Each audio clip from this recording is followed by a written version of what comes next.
हिंदुस्तान के हर नागरिक को सोशल सिक्योरिटी मिलनी चाहिए। इसके लिए प्रधानमंत्री नरेंद्र मोदी को पार्लियामेंट में right to social security bill लाना चाहिए।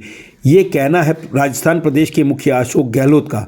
गहलोत शनिवार को एसएमएस मेडिकल कॉलेज के प्लैटिनम जुबली सेलिब्रेशन में पहुंचे थे। यहां उन्होंने कॉलेज के एलुमिनाइज को सम्मानित किया। साथ ही राइट टू हेल्थ का विरोध कर रहे प्राइवेट मेडिकल संस्थानों पर तंज कसते हुए कहा कि उन्हें समझना चाहिए कि चिकित्सा बिजनेस नहीं बल्कि सेवा है। इस दौरान मुख्यमंत्री ने कहा कि वो एसएमएस मेडिकल कॉलेज के माहौल से प्रभावित हैं। ये एक संस्थान है जो इतिहास बना चुका है। इस मेडिकल कॉलेज ने 75 वर्ष का सफ़र तय किया है।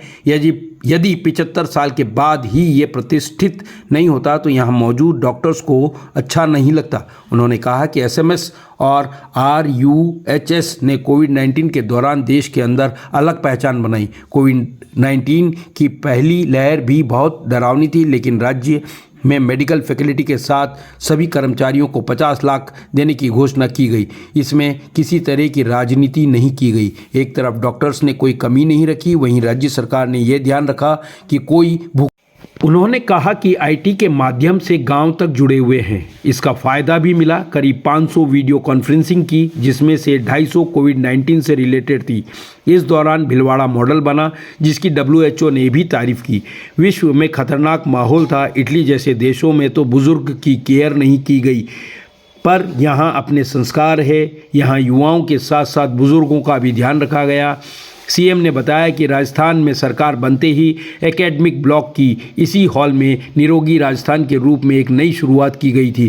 पूर्ववर्ती कांग्रेस सरकार के समय निःशुल्क दवा योजना की शुरुआत की गई थी, जिसकी देश भर में तारीफ हुई, और इस बार चिरंजीवी योजना शुरू की गई है। इसमें पहले 10 लाख और अब 25 लाख का प्रावधान किया गया। इस योजना के तहत राजस्थान से बाहर इलाज लेने पर भी पैकेज का लाभ मिलेगा। धीरे धीरे ये योजना सभी राज्यों को अपनानी होगी। अशोक गहलोत ने कहा कि प्राइवेट सेक्टर के लोग राइट टू हेल्थ का विरोध कर रहे हैं। उन्होंने एसएमएस मेडिकल कॉलेज के सीनियर डॉक्टर्स से निजी अस्पताल वालों से समझाइश की बात बताते हुए कहा कि शिक्षा और स्वास्थ्य इनकम का सोर्स नहीं है, ये बिजनेस नहीं है बल्कि सेवा है। प्राइवेट अस्पताल वाले कमाने के कई रास्ते ढूंढ लेते हैं, बावजूद इसके राइट टू हेल्थ का बिल का विरोध किया जा रहा है। सेलिब्रेशन है, किस तरह देखते हैं इसको? 75 साल पूरा कर चुका है एसएमएस अस्पताल। बहुत ही मुबारक मौका है। 75 वर्ष का सफर तय करते करते कहाँ पहुँच गए। आज एसएमएस जो है एम्स के तरह एक इंस्टीट्यूट खड़ी हो गई है देश के अंदर। कोविड-19 में दिखा दिया है कि एसएमएस की जो प्रतिष्ठा है, जो ऑरा है, और जिस प्रकार इन्होंने सेवा करी है आरयूएचएस ने और एसएमएस ने, वो तारीफ़ काबिल है। आज पूरे देश भर के, दुनिया भर के जो डॉक्टर्स 47 के पहले बैच के लोग थे, वो तक यहाँ आए हैं। तो इतना सबको गर्व महसूस हुआ, बल्कि हम लोगों को गर्व महसूस हुआ कि राजस्थान में 75 वर्ष का सफ़र तय करते करते आज एसएमएस दुनिया में नाम कमा लिया है। तो मैं सबको मुबारकबाद देता हूँ, बधाई देता हूँ, सब काम देता हूँ। सर, बड़ी बात कही है आपने, राइट टू हेल्थ की तरह राइट टू सोशल सिक्योरिटी की बात कही है आपने। केंद्र सरकार से उम्मीद की कि इस तरह का बिल लेके आए सर। देखिए, लाना चाहिए प्रधानमंत्री जी को right to social security. Hindustan के हर नागरिक को सोशल सिक्योरिटी मिलनी चाहिए, ज़िंदगी आराम से बसर कर सके अंतिम सांस तक आदमी। ये मैंने प्रधानमंत्री को पत्र भी लिखा है। बार बार मैं अपील कर रहा हूँ कि right to social security act लाए पार्लियामेंट के अंदर। जैसे डॉक्टर मनमोहन सिंह जी ने और सोनिया गांधी जी लेके आई थी उस जमाने के अंदर, आरटीआई लेके आई, माँ नरेगा लेके आए, फूड सिक्योरिटी एक्ट लेके आए, एक के बाद एक कानून बनाए, उसका लाभ पूरे देशवासियों को मिल रहा है आज। उसी ढंग से एक कानून बनना चाहिए, सोशल सिक्योरिटी एक्ट का बनना चाहिए। सर आपने अभी तो ऐसा भी चल रही है। सर आपने एक बात बहुत अच्छी कही कि बेसिकली अधिकांश प्राइवेट अस्पताल के रूप में काम करते हैं। ये जो है ना, ये शिक्षा और स्वास्थ्य आम लोग समझते नहीं है, चल रहा मामला, परंतु ये कोई कॉमर्शियल काम नहीं है। ये कॉमर्शियल काम नहीं है, ये सेवा के काम है। संविधान के अंतर्गत भी। इसीलिए सोसाइटी और ट्रस्ट बना के काम करते हैं, अच्छी बात है। कई लोग अच्छा काम करते हैं, कई प्रबंधकों का तो कोई मिसाल ही नहीं है। उन्होंने अपनी प्रतिभा को प्रस्तुत किया, देश में भी, प्रदेश में भी, दुनिया के अंदर भी। ऐसी संस्थान भी है, देश में भी, प्रदेश के अंदर भी है। उनकी मैं तारीफ भी करता हूँ, चाहे वो प्राइवेट सेक्टर के मेडिकल कॉलेज हों, चाहे वो अस्पताल हों, चाहे कोई संस्थाएँ हों, स्कूल हो, कॉलेज हो, होना चाहिए। परंतु ये कमाई का साधन नहीं हो सकता। और उसके बावजूद भी जो आप जिस प्रकार का राइट टू हेल्थ का विरोध कर रहे हो, मैं उचित नहीं मानता। मैं उनसे अपील करना चाहूँगा कि आपकी जो शंकाएँ हैं, वाजिब शंकाओं को हम दूर कर देंगे। हम भी नहीं चाहेंगे आप इनसिक्योर फील करो, आप भी सेवा का काम कर रहे हो।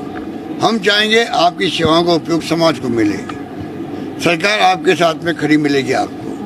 परंतु अनावश्यक विरोध करना उचित नहीं है, मेरा मानना है। सर, केंद्रीय मंत्री ने आज बयान आया है सर, उनका है कि मानहानि का दावा पेश कर रहे हैं आपके खिलाफ मानहानि का दावा पेश करने की बात कर रहे हैं sir. Delhi court Gajendra Singh Delhi court में आज पेश कर रहे हैं मानहानि दावा। मानहानि का मुकदमा दर्ज कराने जा रहे हैं कराने जा रहे हैं या करा दिया है? सर 2 बजे की बात है, 2 बजे कराने जा रहे हैं सर। तो हम तो स्वागत करेंगे, क्योंकि इसी बहाने कम से कम केस आगे बढ़ेगा, भला होगा उन गरीबों का जो चर्चा में नहीं थे। अब कम से कम 2 लाख लोग या 1.5 लाख लोग जो भी हैं, उनका पैसा डूब गया है। किसी का 1 करोड़ के 50 लाख 25 लाख डूब गया है।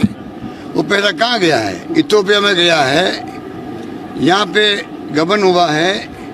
कई लोग जेल में बैठे हुए, उनके खुद के लोग जेल में बैठे हुए हैं। वो खुद मुलजिम हैं, उनकी पत्नी, उनकी साला, उनके पिताजी का नाम है और उनकी माताजी का देहांत हो गया। हम उनको भगवान से प्रार्थना करते हैं कि उनकी आत्मा को शांति प्रदान करे। परंतु वो तो हकीकत है, ये आज तक जबान नहीं खोली इन्होंने। आज ये केंद्रीय मंत्री बने हैं, इनको शर्म आनी चाहिए थी कि मैं मंत्री बनने के बाद में मेरी जिम्मेदारी बढ़ जाती है तो मैं आगे बढ़ कर के सबको बुलाऊं, बातचीत करूं, मजबूरी बताऊं खुद की अगर कोई है तो। या संजीवनी के जो लोग जेलों में बैठे हुए हैं, उनकी प्रॉपर्टी जो है उनके लिए सहयोग करते। ईडी ही सिर्फ जब्त कर सकती प्रॉपर्टी को, एसओजी नहीं कर सकती है। मैडम अभी तक जब्त कर लेते प्रॉपर्टियों को, बेच करके कुछ पैसा चुका दे, पूरा पैसा नहीं मिलता।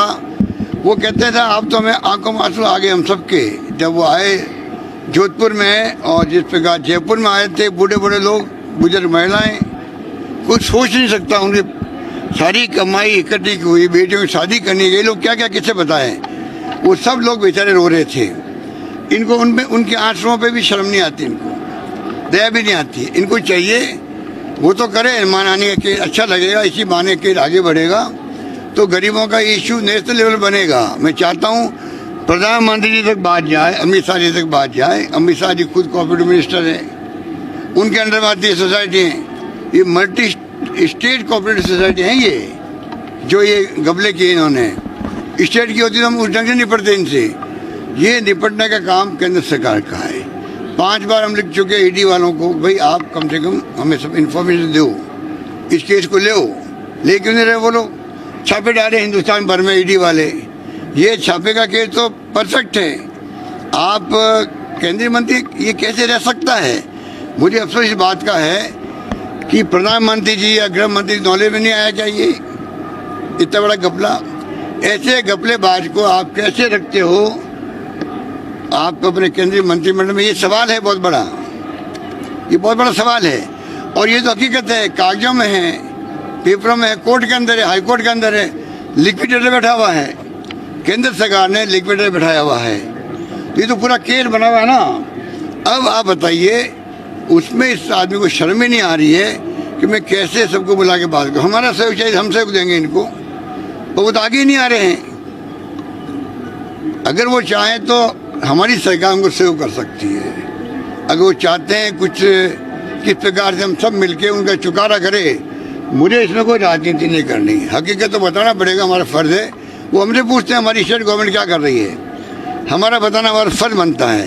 तो मैं उनसे कहना चाहूँगा, आप फिर भी स्टेट गवर्नमेंट को सहयोग चाहिए, स्टेट गवर्नमेंट आपको पूरा सहयोग देगी। आप पैसा दिलवाइए गरीबों को।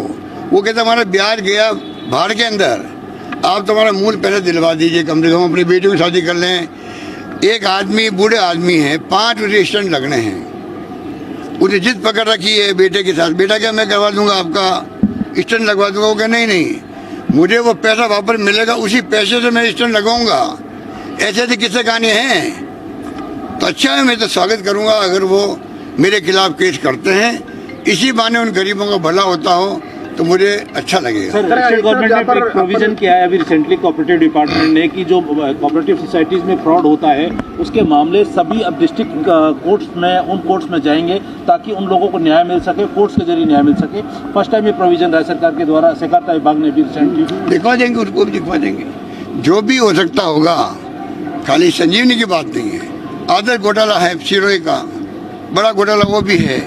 जितने घोटालेबाज हैं इन सब के खिलाफ कार्रवाई होनी चाहिए, मेरा मानना है। सर, भाजपा का आज शक्ति प्रदर्शन 2 जगह पे शक्ति प्रदर्शन है, किस तरह देखते हैं शक्ति प्रदर्शन को? एक तरफ तो जन्मदिन मनाया जा रहा है, दूसरी तरफ युवा मोर्चा का, किस तरह देखते हैं भाजपा के? भाजपा वालों की तो बात छोड़ो, इनके आपस में जो प्यार मोहब्बत है वो उनको सलामत हो, उनको वो उनके ऊपर है। हम उसमें पंचायती नहीं करना चाहते हैं, उनके घर का मामला है, इसलिए उस पर मेरा कोई कमेंट नहीं है। हम तो अपना काम करते हैं। हमने जो बजट पेश किया है, हम जो सोशल सिक्योरिटी स्कीम लेके आए हैं, हम महंगाई के अंदर राह देने के लिए, अगर आप रिसर्च करो हमारे बजट की, मीडिया वाले भी जो करते नहीं है, कम करते हैं, कुछ लोग करते हैं, पत्रकार लोग भी, आप तो छोड़िए, आप तो डिस्कशन कर लेंगे, करना भी चाहिए आपको। पत्रकारों को चाहिए रिसर्च करे कि महंगाई के ज़माने के अंदर हमने जो इस बार बजट पेश किया, पिछला बजट भी पेश किया, उसका मर्म ये है कि महंगाई की मार हर परिवार पे कम कैसे हो, किसी में ज़्यादा किसी में कम हो रही है। और आप देखेंगे जो हमारे फैसले लागू होंगे बजट पास होते ही, 1 अप्रैल से ही जब महीना लगेगा आपको 500 रुपये में सिलेंडर, तब मालूम लोगों को एहसास होगा गरीबों को। इससे कहते हैं महंगाई कम करने का प्रयास करना, ये मैं कह सकता हूँ।